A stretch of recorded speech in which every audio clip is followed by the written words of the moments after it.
Bold painted, but still gold plated. Living in a world where hair loss is hated. Yeah, it's a poem, right? Some things that glitter are bold. Some people get bold before they get old. It's not long, don't worry.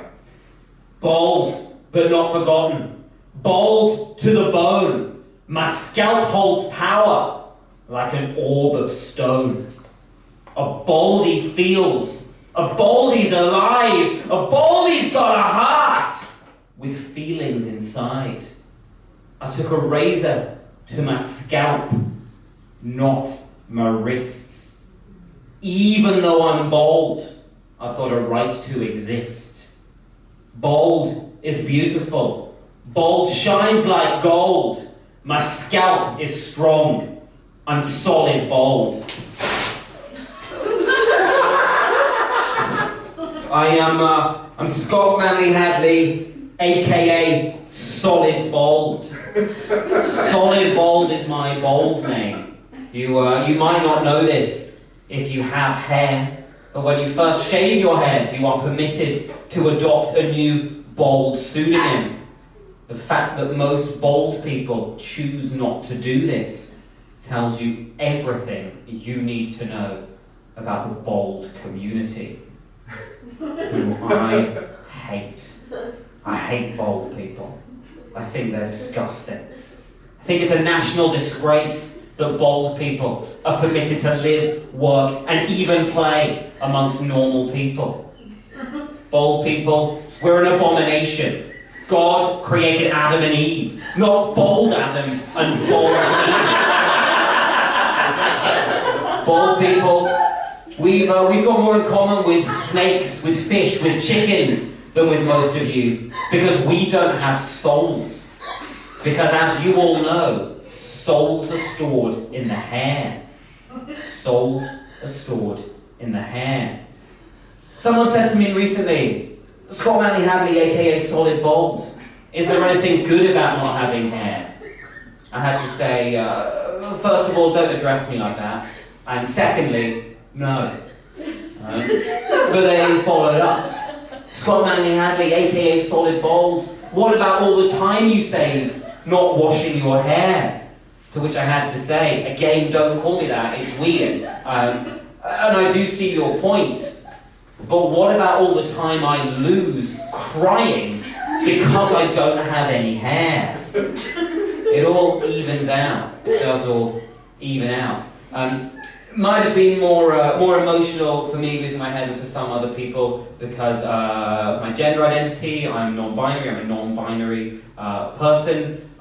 Other than not being comfortable in my body, how else does that affect my life, you might ask? I can give you some examples. I take the bins out and I do the laundry.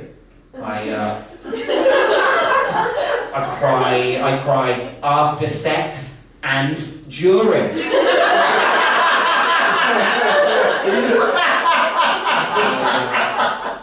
I sit down to pee and I stand up to bullies. I'm yin and yang. I'm yin and yang. You can't put me in a box. You've probably noticed by now that I'm one of the kooky ones, right? And you'd be right to think that. But don't worry, that doesn't mean I'm suddenly going to pivot into serious discussion of substance abuse or self-harm or suicide ideation or any of that, because that doesn't apply to me. Doesn't apply to me at all, because I'm not sad. I'm not sad. I'm not sad.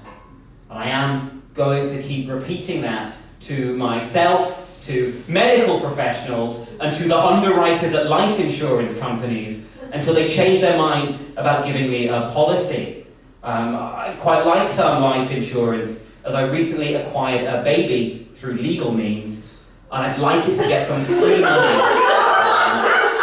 I'd like it to get some free money if I killed myself, which I'm not going to do. I'm not going to do that, because one of the advantages of having a baby is that I don't really have time to think anymore, and all of my thoughts well, the bad ones, the sad ones, the dangerous ones, but the baby really has swept those away in a way that the SSRIs, the antidepressants, always promised to do, but never quite delivered for me. You know, I find myself now far less susceptible to negative thought spirals than I ever did while taking part in talking therapies.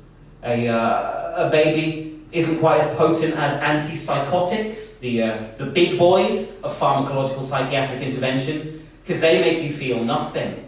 And even a bad baby, which mine isn't, makes you feel rage.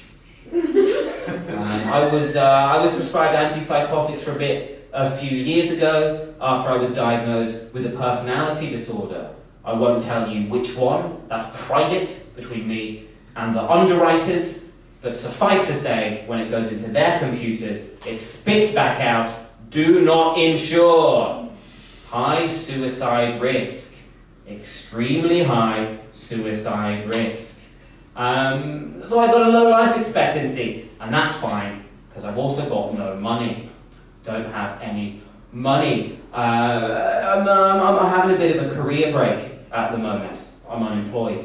I've gone freelance. I'm unemployed. But it's not too bad, it's not too bad. I'm a millennial, so very familiar with the adage of the 1990s rapper Notorious Big, who famously said, "Mo money, mo problems, more problems." And for me, the reverse is true. With less money, I do indeed have fair problems, fewer problems. I'm no longer wasting hours every day trying to figure out which wine pairs best with dinner, because I can't afford wine. At least not any wine I'd be prepared to drink. I'm so poor at the moment that I'm buying non-organic oat milk. I'm so poor, I'm considering dropping toner from my skincare regimen. And I've got a lot of skin to care for. Right now I've got more degrees than I have £1,000. Because I've got 2 degrees and no £1,000. Something I do have though, as I mentioned, is a baby. It's great having a baby. In many ways, it's like being in my 20s again, in that someone who doesn't know my name is sat on my lap while shitting, and I'm loving it.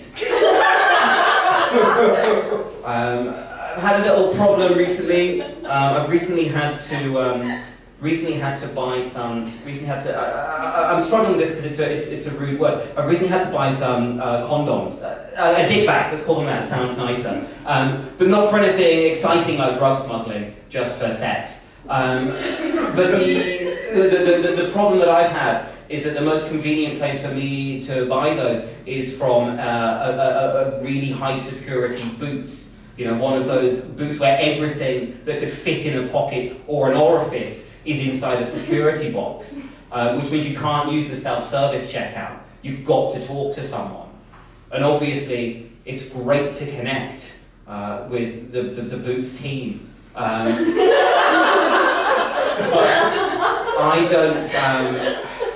I don't have big dick energy. But I do have a big.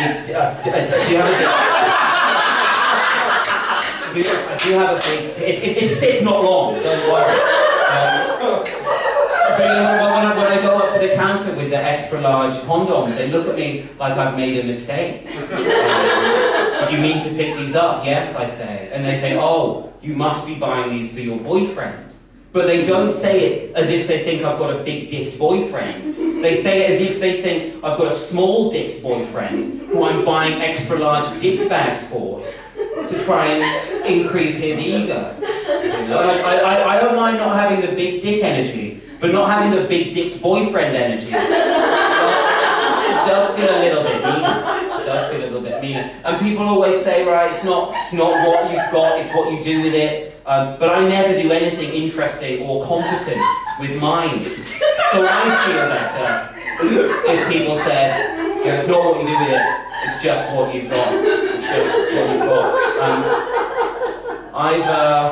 I've got 5 friends. I've got 5 friends. 2 of them are trans. One of them is pansexual and polyamorous, and the other two are both called David. Someone recently said to me, Scott Manley Hadley, aka Solid Bold, are you a character act?